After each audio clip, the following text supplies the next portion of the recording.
Hello, and welcome to another adult entertainment here at the Guardcast IRL.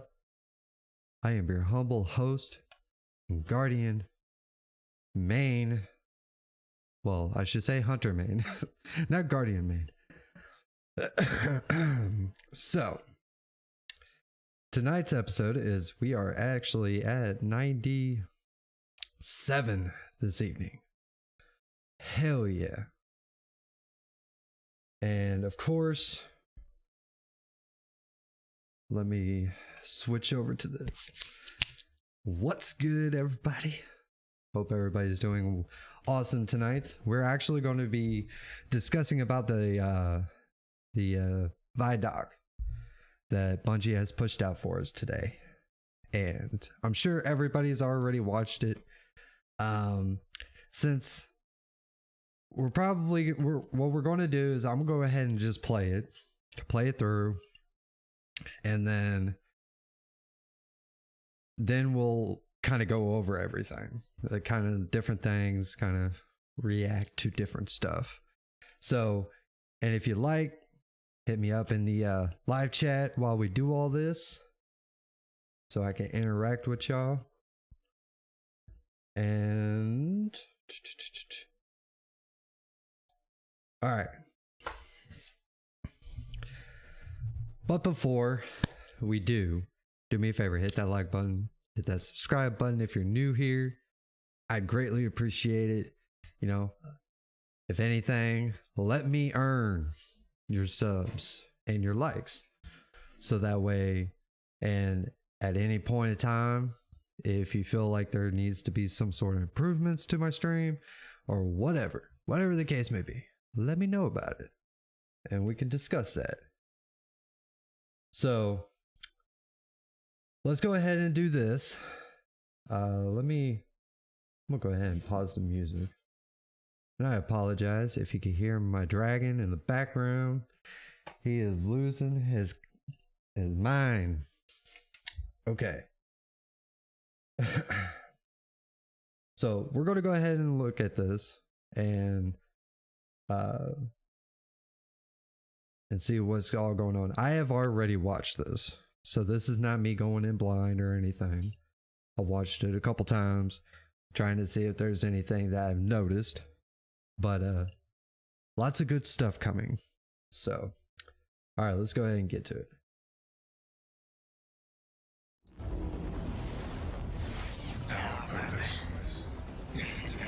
The stakes are higher than they've ever been. Have we been built to defend the Traveler? Have we been built to defend humanity? The Witness is going to bring all of that to the test. What is that? How would we react if we were facing extinction? And how are we going to stand together to overcome this? You know what must be done.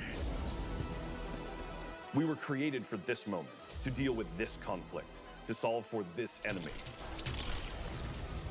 What the hell happens when evil finally arrives and confronts the Traveler?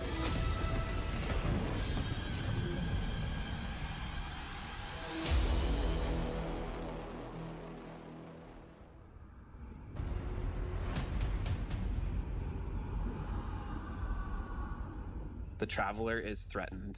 The Witness is here. Callus's forces are here as well. The Pyramid fleet is here. Big shit is going down. Lightfall should feel like you have stepped into the middle. I'm just going ahead and do it like this. Make it more interesting. Of an active war. One of the values that we really wanted to push was making sure that you felt like the tip of the spear. You were the one who was initiating the action. You were the one who is taking control. You were the one who is attacking things. What this tone gave us the chance to do was to really surface the friendship, the camaraderie, the connections that we have to each other. Kaido, we'll need your troops. If the end of the universe is coming, what do we have left other than each other? Keep the enemy away from the Traveler at all cost. There's a pretty big, serious threat that is happening to the solar system, so we really wanted to bring that gravity and that weight into the story. Got it! In a major way, what we're doing right now is we're both setting up the finale for the Light and Darkness saga. We're pulling the Witness into the frame for the first time. The big question has been, what does it want with the Traveler? What will happen when it finds it? And in Lightfall, it does find it. I feel like the Witness is so drastically different from any other antagonist that we've had in Destiny in the past. You know, a lot of our Destiny antagonists are like kind of over the top and theatrical in their own way. And then we have the Witness, who's just so reserved. It's all about control with the Witness. The Witness is here to finish what the collapse started. Now, there's Callus, always been power hungry, in it for himself. He's now signed on as one of the Witness's disciples. We're seeing Callus go through a transformation and emerge as something new. My semblance matches my inner beauty. Odds are stacked against you. The Witness has arrived. We've got Callus. Everything's under attack. How do we deal with this? And then you find this thread. We knew we wanted to do another Darkness power in Destiny. Are we gonna do what everyone thinks we're gonna do? Are we gonna make like poison? No. We're gonna do something that you'd only find in Destiny. We're gonna go talk about this thing called Strand, and it's the web of life. What does it mean to have a cosmic web that's connecting everything around you? How do you actually make that like an ability? How do you make that like a power? It's something that doesn't actually exist. You can't just point to fire, electricity, or ice. Coming up with the idea of the strings, the strands lighting up the world. I think that was when everything kind of started to come together. Strand is unlike any of the powers that we've gotten before. We didn't get it from the Traveler, we didn't get it from the pyramids. It is a power that we find is unlocked within us as Guardians. When you pull on that thread and you start manipulating that web, ooh, you can do some really powerful things. We have some exciting player class fantasies coming up with Strand that we're introducing. So we have the Hunter Threadrunner, which is going to introduce this threaded spike. The Hunter Super Silk Strike, it's this kind of rope dart. You're constantly moving, constantly attacking. It feels fluid. It has an amazing style to it. It's just something we've never seen in Destiny before.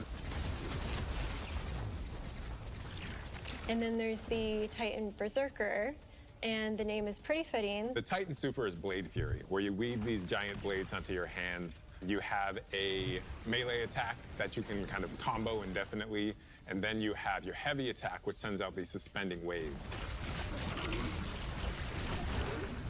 And then there's the Warlock Broodweaver, the mastermind of the minions that we call the Threadlings. The Warlock Broodweaver Super is Needle Storm. You create 3 sources of power, and then those then get launched out, and then those fly through the air. When they hit an enemy, they'll explode. When they hit the ground, they will then charge up and then turn into Threadlings.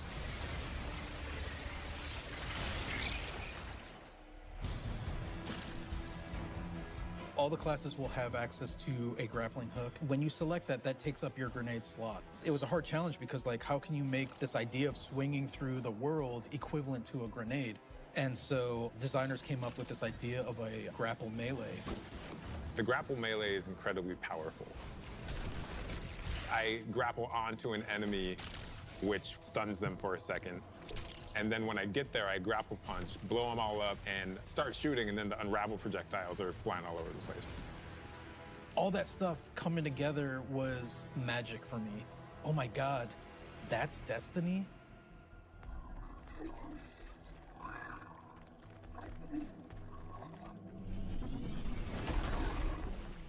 Neomuna has existed for hundreds of years. It branched off from Earth during our collapse and shut off any communication. So they've been secretly existing on Neptune for a very long time and keeping themselves safe. It was amazing to see how the concept artist made all of this beautiful art feel really fresh and new, but also a part of the Destiny universe. When you think about how to design Neomuna, like what's the architecture like? We're thinking of a lot of aerodynamic things, fins and sailboats. That informs us sort of the architectural form language that kind of looks unlike anything we've ever seen before. The high winds, strong pressure. We have that beach area where we show the sand is made out of diamonds. The whole terrain is following up into the beginning of the city. The color, the graphic design, the vibrancy. Neomuna just looks and yeah, there's some beautiful. mysteries in there. The cool thing about Neomuna is that it's like this big neon-soaked city, but it has quite a spectrum of different environments. I think my favorite absolutely is the Thrillodrome. It is an arcade lost sector, and I think we can relate to spending our days in a sticky arcade playing games with our buddies. I'm also so excited for people to see the puka pond with all of the pukas that have been like such a mystery since Beyond Light. And then on the other side of the city is Callus's ship. The Typhon Imperator has landed square in Ahimsa Park. You see that the city is indeed kind of in shambles in parts. There's smoke, there's explosions in the air, and I bet this is just gonna go be back to the teamwork enormous. of everybody getting into a room and thinking like, what can we do to make this feel high octane, very explosive, and familiar? This is a city that needs the Guardians' help and needs their protection, and Callus is going to do his level best to destroy it, and we're not going to let them, and neither are the Cloud Striders.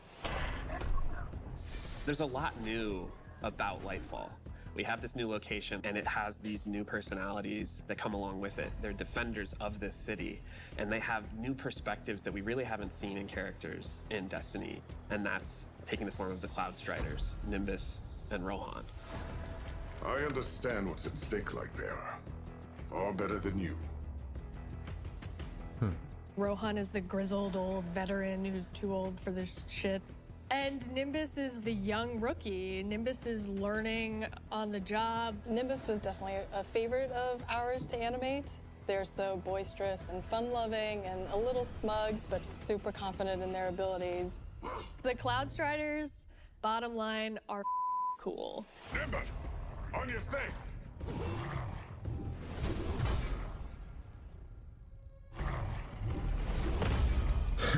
We want the Tormentors to be the most scary unit that you've ever fought in the Destiny universe. Holy crap, this combatant is very powerful. It means business. It's incredibly intimidating. This thing wields a massive scythe, has command over all this void energy.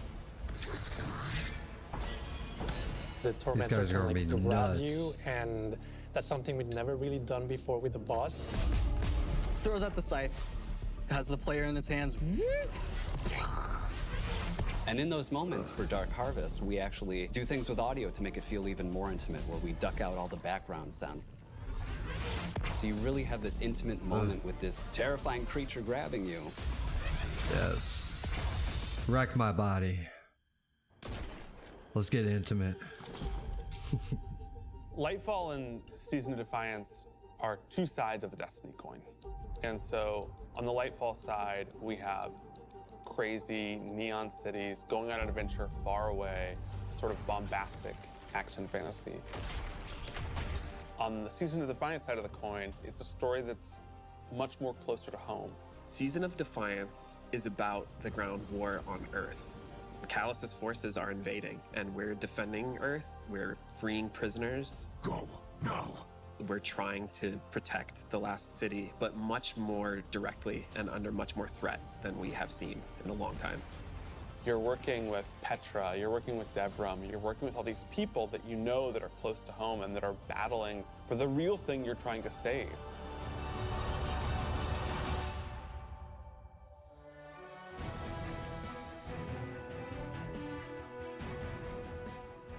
We have a lot of weapons and armor for players to earn, and I'm super excited to see what bow, you've been working on. We have a couple of Strand exotics. The Warlocks are getting what's called Swarmers. They're these Hope that's a boots legendary that bow, will not an untangle exotic bow. destruction, That'd be nice. create new threadlings at that location. Now they can either shoot it, or they can pick up a tangle and throw a tangle, and then that will also create threadlings. The hunters are getting this helmet that will help them grapple through the air. As you grapple, you gain this new ability called Woven Mail, and it's reducing the incoming damage except for headshots. The Titans get boots that will augment an aspect that they have. The aspect itself will just send out a wave that will suspend enemies in front of their barricade after casting it, but the boots will split it up into 3 waves. Whenever they spend an enemy with these boots on, they also gain Woven Mail. So pushing the front line further and further by being tanky. I have been caught by those boots a couple times in our playtest. We have this incredibly cool heavy metal machine gun that fires according to its own rhythm, where it gets alternate effects every 4th bullet, and then really every like that. 16th bullet it gets even more added to it. So we have this pistol that will use advanced technology to find your enemies. And so suddenly you're not worrying about aiming, you're really worrying about surviving during the lock-on time. And it opens you up to consider your movement more than your aiming, being able to lock on to multiple guys in your Kinda field like of Tinker's vision and then just divination. obliterate all of them was, I think, a moment where I kind of went, whoa.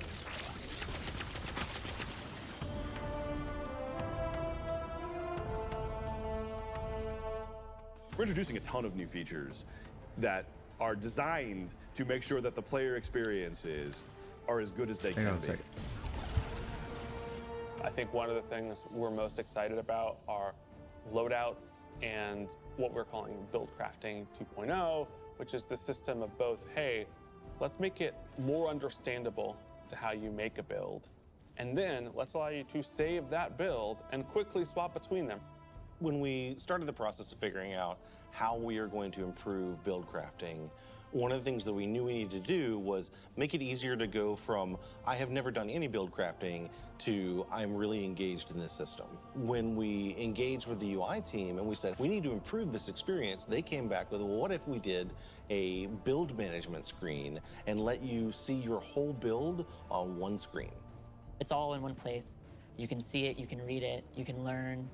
And that coupled with our Guardian ranks, that's gonna come in and basically be our first ever companion to every single player. Guardian ranks is our answer to what should I be doing in Destiny if I want to get better?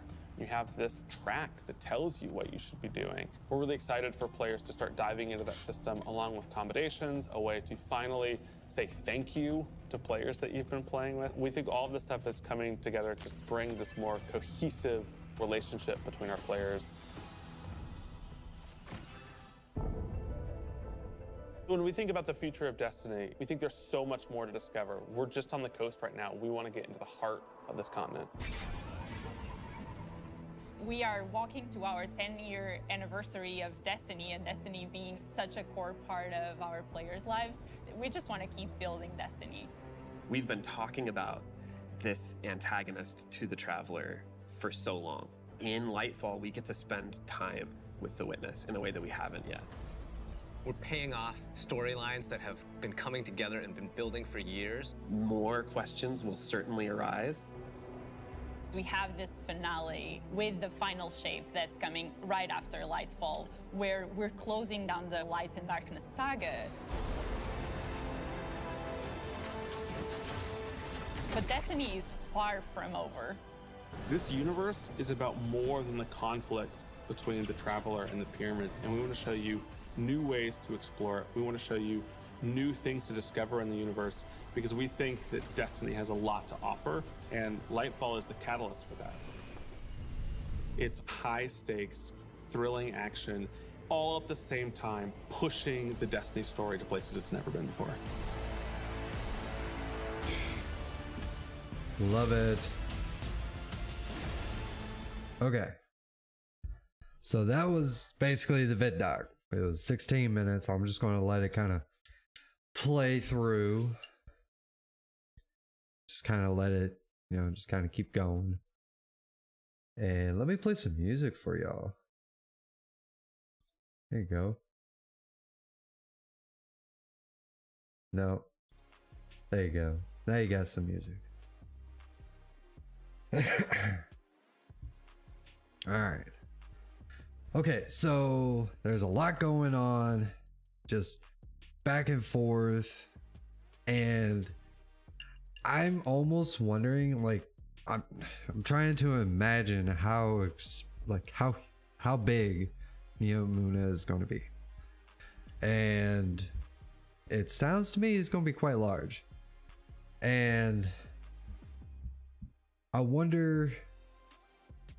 almost kind of wonder if there's even going to be, like, if this is going to be our new location, because we haven't seen anything going on in the tower, like nothing at the tower. So I wonder if everybody is being relocated to our helm, and possibly that's where all of our vendors and stuff like that's going to be, because they also discussed about how they're going to change how we do, or how we interact with, like, the vendors of each of the seasons, right? So I kind of wonder if that's what's going to happen. But then again, it's like, you don't really see, I mean, our home is being attacked back at home, and there's going to be the attack front on Neomuna. So I don't know, it's kind of, I think it's going to be quite interesting. And plus, you got also think that we're going to have we're going to be having the expansion and the season content. So there's going to be a lot going on at the very beginning. So, and from what we've seen in the past, it has been like the first season is pretty light. It's not as in depth, you know, when you really think about what it was like during the first one, which I couldn't even tell you which one it was when Witch Queen came out. But imagine that one and then compare it to Season of the Seraph. You know, big difference, right? So, and I'm kind of assuming that it's going to be the same way when Lightfall drops. But, and another thing I think that they're changing it up is they're going to be having a 24-hour shutdown. If I remember correctly, Witch Queen, it was only 12. But I understand that they got so many things that they're changing just for Lightfall alone. And I know there's going to be quite a few other things that they're going to be adding, you know, later on down the line. And another thing, like they're kind of talking a little bit about like Strand right now. I like the fact that they went this direction instead of being predictable with everybody's thinking, oh, we got stasis, that's basically ice. Next, they're probably going to do poison based off of some of the weapons we've received and the warlock gauntlets and how it synergizes together. No, they said no. Let's throw them for a loop and keep them guessing. And I really like the fact that they got Strand. Now, they said that it's not, I don't know.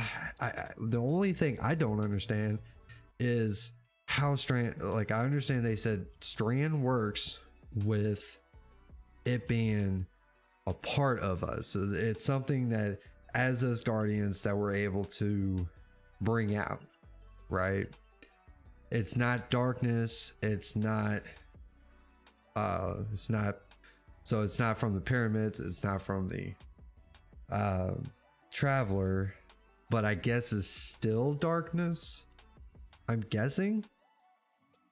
But so with that being said, we noticed that earlier on in the video, Osiris was working with Strand, like he too was able to, which is kind of interesting to me because it's like, okay, he wasn't around for when we had to go for the darkness, when we first got the when we first got stasis.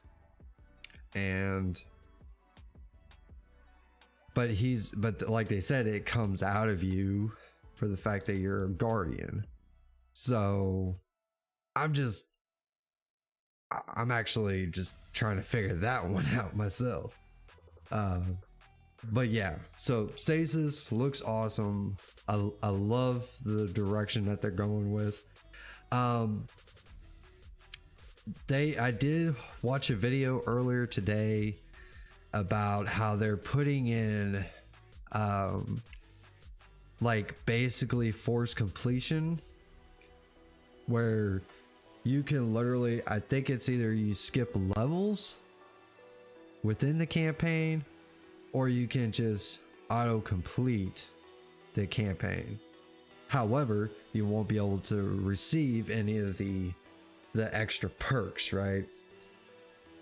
So I don't know how that's gonna go. I know a lot of people threw a fit when they implemented that for transmog, but even then it's like I never really felt like it was necessary to purchase more items for transmog, right? So so that's going to be a thing, and I'm pretty sure somebody's going to have something to say about it.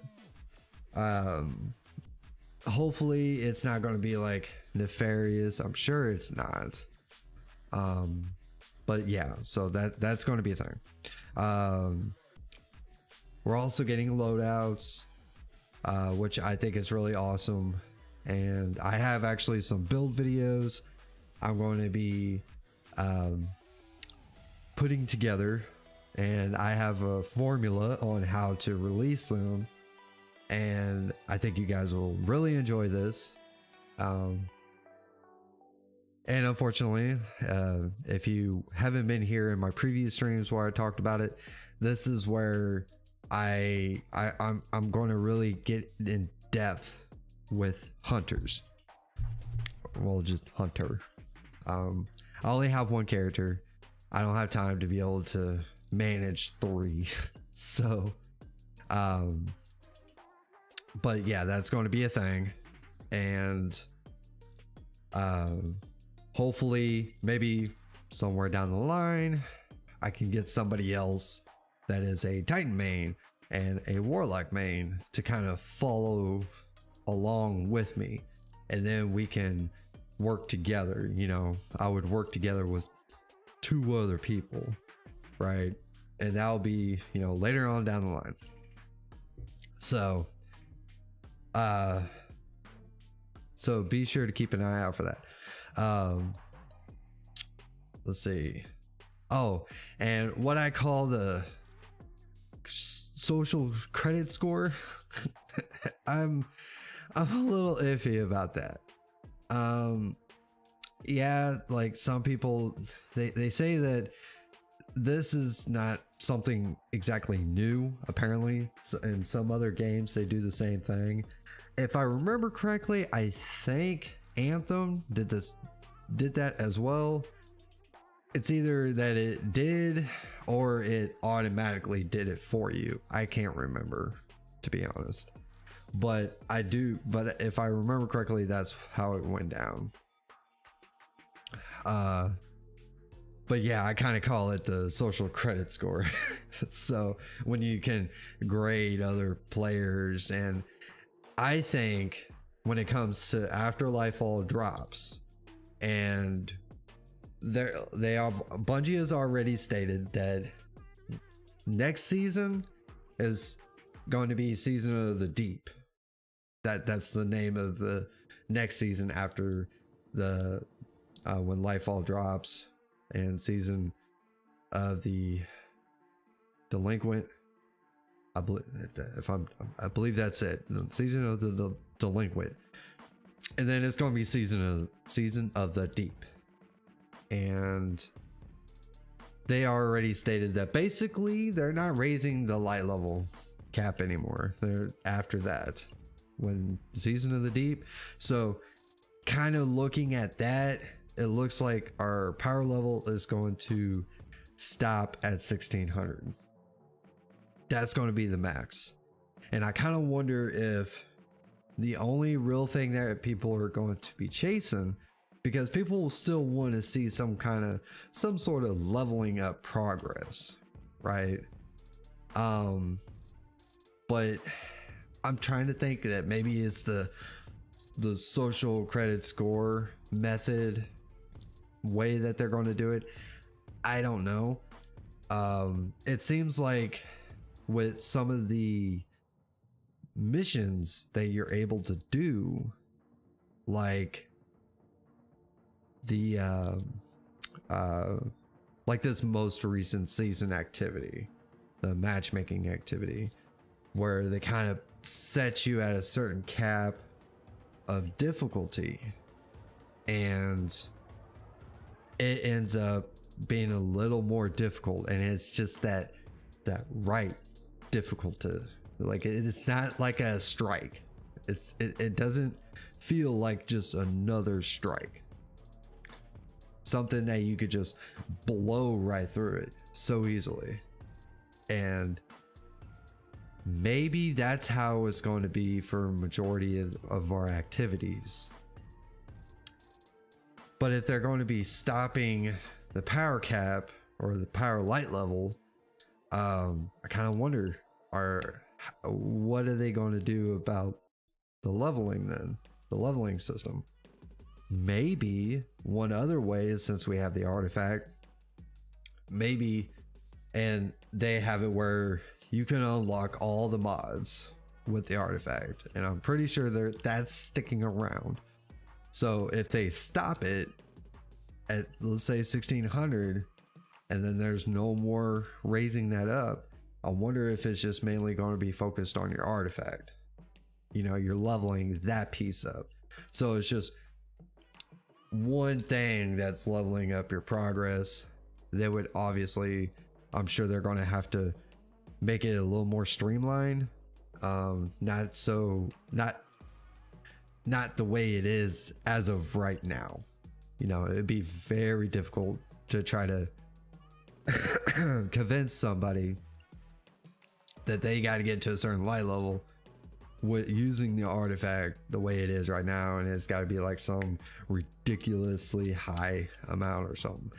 I don't know, but it looks like they're going to be breaking away from this copy and paste method of how it has been for like the past couple expansions, and hopefully we'll see that, you know, come to fruition.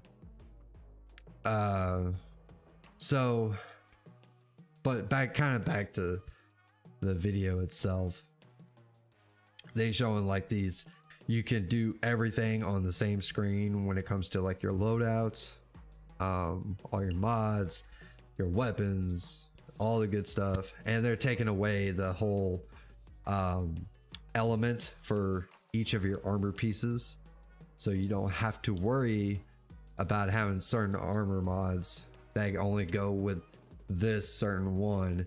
And it really helps lighten the load when you're trying to make your builds. And I think, if I remember correctly, I think it showed like maybe 6, I think. I could be wrong, but I think it showed 6 different loadouts, which is going to be freaking awesome, especially with having each of the having all the mods opened up to you, and it doesn't matter of what subclass. Now I kind of wonder if they're just going to have it like whatever element you're rocking for, or whatever subclass you're running with, it doesn't really matter. They're just going to kind of word it to that is going to apply to each of those things, maybe. But you're not going to be just subjugated to you have to have these different elements to your armors, which I think is going to be fantastic. And they're going to be roping back the weapon mod, or not weapon mods, but the crafting with the weapons. And so there's only weapons that you're going to be able to craft from here on out, after once Lightfall drops, will be the seasonal weapons, which is only temporary, which I think is a really good idea. That way you can have a chance to have those weapons, and then you can kind of mess around with them even after that season has passed. So I really like that idea. And what else? Raid weapons, raid adept weapons. I believe that's one of the other weapon ordeals that you can actually do your weapon crafting.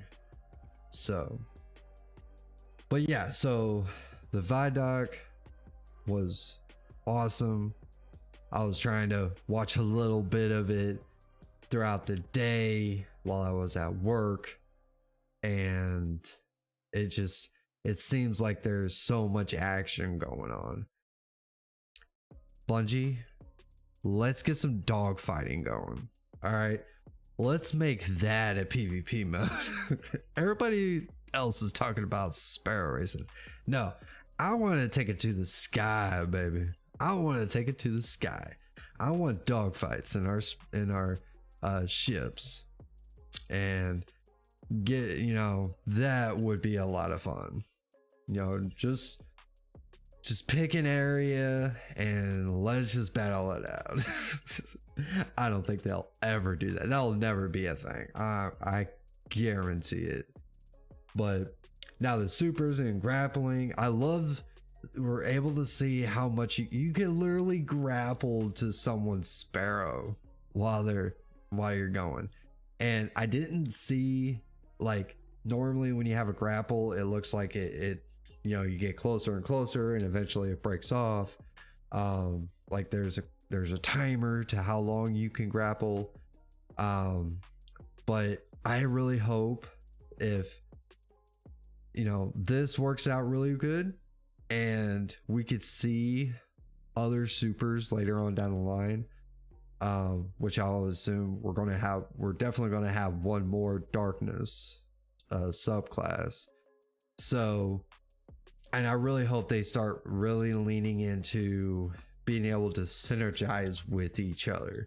One of your teammates throws one of the strand balls and like another person can literally just grapple hook to that ball and then just fly along with it. I mean, that's awesome. I love it. I think that's going to be really, really cool. And I really hope to see more of that. It almost makes me wish that we could have had that for our light subclasses, where we can synergize off each other like that.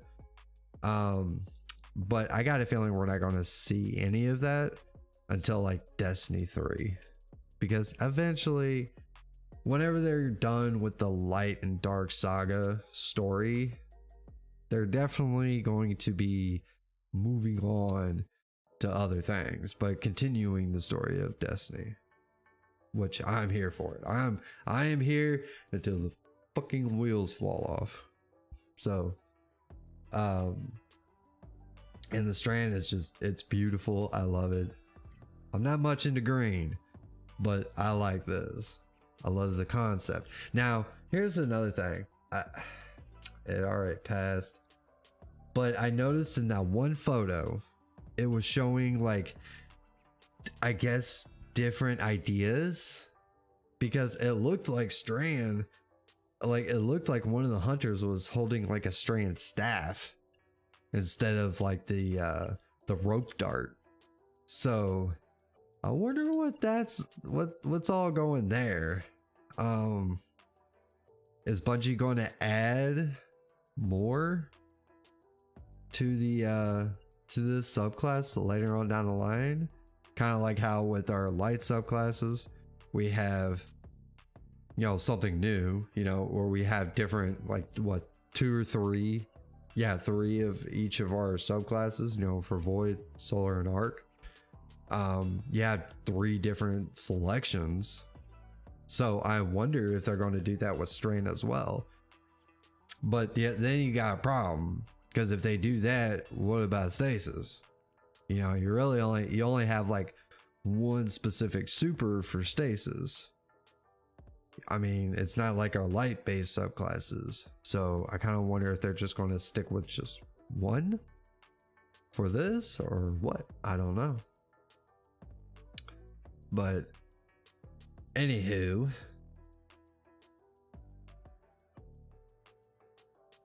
let's see. Looks like, yeah, they're kind of showing off the Strand supers and all that good stuff. But yeah.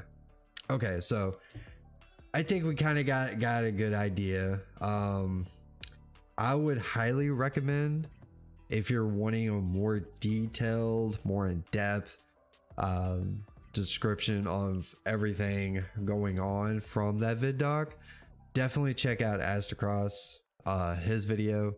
Probably should have put a link in the description so you can go straight to it after you're done here. But if you haven't watched his video, definitely recommend going checking that one out. He did a really good job. Him and his team did a really good job on everything, trying to make sense of everything going on in the video. And I tell you, there is a lot of shit going on. So, and he's got a lot more time on his hands, and he could do it better than I can. So, but I kind of wanted to have a moment and actually, you know, kind of watch it with you guys, especially if you kind of come around later on in the stream. I was having some weird ass shit going on at the beginning of my stream because I had audio weirdness, OBS wanted to shut down, all that crap. It was fucking annoying. But anyways, that's a me problem. But yeah. And this is actually going to end up being just a short stream. I did kind of start a little bit later than I really anticipated on. But I'm definitely going to be having another stream tomorrow night. We're actually going to be playing hide and seek again in game. Me and the boys. It's actually going to be only 6 of us, but I'll most likely have a bunch of them, you know, showing up in chat, hooting and hollering. So bring your drinks, bring your laughs. Let's have a good time. My last video actually did really well from last Friday compared to like how I normally get views on YouTube. It was actually doing quite well. If you haven't seen it, go check that one out. It was from last Friday. We actually played hide and seek in the tower, but it was fun. And but we're going to try to do something a little different, and we're going to do it in a private match. So like that kind of hints the only 6 of us can really be in at a time, but it's definitely going to be a lot of fun. Everybody seemed to like it the last time, and they seem to be pretty looking forward to this next one. And that's gonna start. I'm gonna try to get it started roughly around 9:30 ish. It just really depends on how soon I can get everything set up. So, but yeah, definitely look out for that. We're just gonna be kind of messing around. So, and you're more than welcome to join into the chat. Hit me up. I'll have chat up. And the only thing you're just not going to be able to see is my beautiful face, because I don't have that set up yet. I'm actually going to look into getting that set up, but it won't be until after I get a PS5. I kind of made that decision. I didn't want to. I kind of want to wait till I could get that transition in, and then I'm going to get like an Elgato or whatever, just so that I can actually have it face cam and within my stream, and I can have it running all through like my PC. So, but anyways, I think I'm going to go ahead and get the hell out of here for the night. I hope you enjoyed the show. Be sure to hit the like button if you haven't already. Hit that sub button. Really trying to make my way up to 100. That's kind of like my goal right now. It'd be really cool if I could get there before Lightfall. But it is what it is. Yeah, it's the name of the game. And I'm here to play. So, anyways, I'm gonna go ahead and get out of here. I hope you all enjoy the rest of your evening. And until I see you Guardians again, y'all keep it classy.